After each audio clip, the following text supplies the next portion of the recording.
David Spraggs, it's so good to see you. You too, Joe. Awesome. Thanks for taking the time to go over just a couple questions. We have we really want to get to know you better as one of our very valued employees here at DroneSense. So if you don't mind, love to ask a few questions about yourself and just get to know you better and what everyone wants to know about David Spraggs. So I would say, if you could give us just some background about yourself, we would love to hear more. Yeah, happy to. I am actually from Canada originally, so was born in Vancouver, British Columbia. My dad was a petroleum engineer, moved all over the place. So we landed in Colorado many, many years ago and just been blessed to live in this incredible state. And so happily married and 3 kids and just busy. Everything is great. Nice, that's wonderful. Now, being in Colorado, there's a lot of wonderful places here, and I've also called it home here too. And one of my favorite places has been Boulder, Colorado. Now, I know you have some good history there. Could you tell us some more about your time in Boulder, Colorado? Yeah, actually, we landed in Boulder, Colorado, I think in 1986. Moved there, so I attended Boulder High School. Went to the University of Colorado at Boulder. Initially studied chemistry. And I started volunteering as a victim advocate for the City of Boulder Police Department when I was 21. And over those 2 to 2.5 years, I basically worked with police officers in some fairly critical incidents and really gained like a deep understanding and interest and respect for what they did. And so instead of going to graduate school, I decided to join the police academy and ended up spending 26 years with the City of Boulder Police. Wow, 26 years. Yeah, I was about to ask how that led you into Boulder PD, and that's just fascinating. Now, you're 26 years.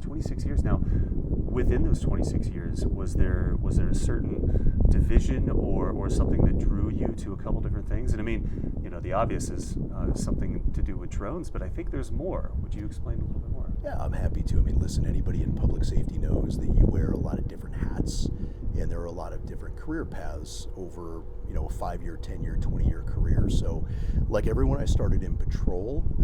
I made investigations or detectives very early in my career, and it was a really good fit. I love science, I love forensics, and so I ended up spending about 12 years in investigations. The last 8 years as part of our major crimes unit. I was promoted to sergeant, spent a number of years as a patrol supervisor. I was selected to take over our property and evidence unit and spent 3 years as our property and evidence unit sergeant. And again, I was running our civilian, criminalists as well as our evidence technicians, handled, tens of thousands of items of physical evidence. At that time, we did start the drone program, and then I was selected to join detectives again as the special victims unit detective sergeant. Nice, that's excellent. Yeah. Now, so that's really interesting, and as someone that has moved through multiple positions at Boulder PD, and it was a long time home for you there, and engaging in a lot of stuff with UAVs and such right. there. To my understanding, there's also a hobby in UAV, and then I think even taking it a step further right. into from RC planes to gliders. Could you tell us a little bit more? I'm fascinated. Yeah, and actually that's the reason that I was eventually asked to start the City of Boulder Police UAS program. So I had been assigned to the bomb squad. I spent 13 years on the Boulder Police and Boulder County Regional Bomb Squad. Does this match up with your chemistry Just a little bit. Okay, yeah, gotcha. Exactly. So organic chemistry, the chemistry of powder and explosives. And so I was on the bomb squad, and I've always been very technical. I love technology, and I was the ground robotics guy on the bomb squad. We were running these multiple $100,000, multiple 100-pound ground robots. The adage on the bomb squad is start remote, stay remote. So we basically used those tools as often as we could. So in 2016, my commander said, "Hey, Spraggs, you're into remote control like airplanes, aren't you?" And I'm like, "Oh, it's a huge hobby of mine, RC airplanes, helicopters." And he goes, "Hey, you want to start a drone program?" I'm like, "Absolutely." Now, I didn't tell him I had never flown a drone at the time, right? And I said, "I'd love to start the drone program." And so, that really led me down this road. And, I've always been a learner, and so I'm all about not reinventing the wheel. So we started researching public safety UAS programs, and I will say this is just kind of a great segue into Coy Kessler, who's a very good friend of mine.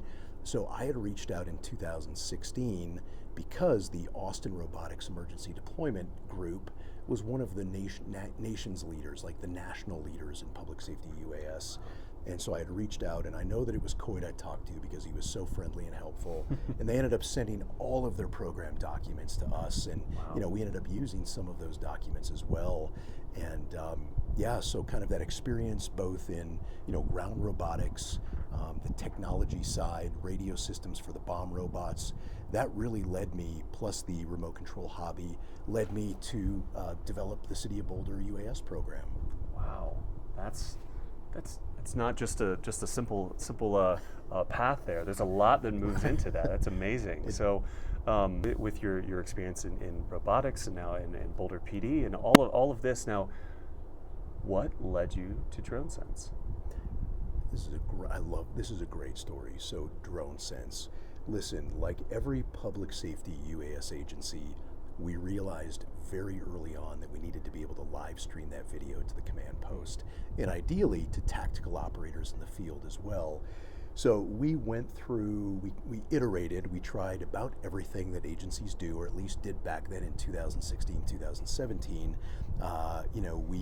We ran, a 50-foot or 100-foot HDMI cable directly to the TV in the command post.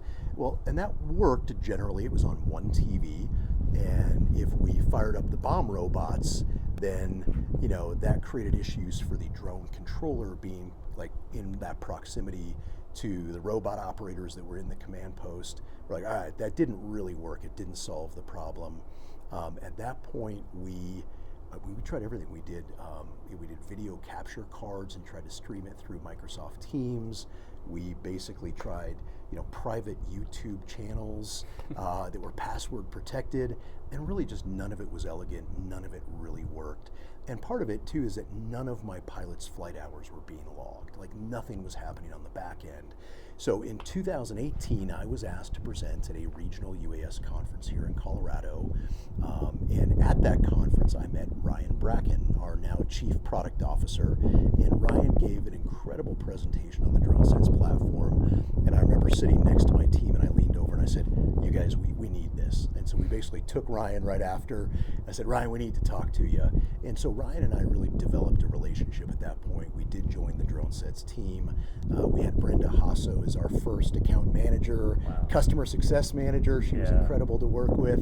And we just developed this great relationship with DroneSense. All right, so as the manager of customer success, what are some challenges that you get to overcome on a weekly basis? I think it's the commitment to the customer can make it difficult to fulfill our obligations, right? One of the tenets that we don't want to do is we don't want to overpromise and underdeliver. And so my team is so passionate and so dedicated that I know every one of them is taking calls after hours. They're working with customers on the weekends, and I really believe in a work-life balance. So I want my team to be reasonable in the sense of like being able to hand that off to our incredible support team as well. But it's dynamic and it's exciting. I mean, we're a combination of, we're doing trainings for agencies with 1 drone or agencies with 50 drones or 200 drones. We are doing, technical support on basically helping them build out their networks for the DroneSense response, software platform for DFR 1.0 or 2.0 with dock installations. We are responding as part of the DroneSense response team to special events like the Indianapolis 500, of which I had the honor of attending and helping with this year along with Coy Kessler. So again, it is dynamic and it is busy and it is wonderful. Nice, excellent, great answer. All right, so at DroneSense, what challenges do you feel that you come up against at DroneSense as a whole, and what DroneSense is looking to solve?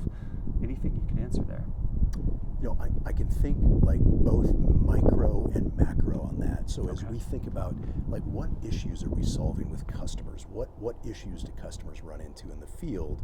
Well, listen, oftentimes when we field a call from a customer experiencing issues with their live streaming or their video feeds in the field, It is often down to a network issue, right? So it's not a DroneSense issue, it is the network that is connected to the controller generally, if that feed is not being pushed out to the cloud and then back down.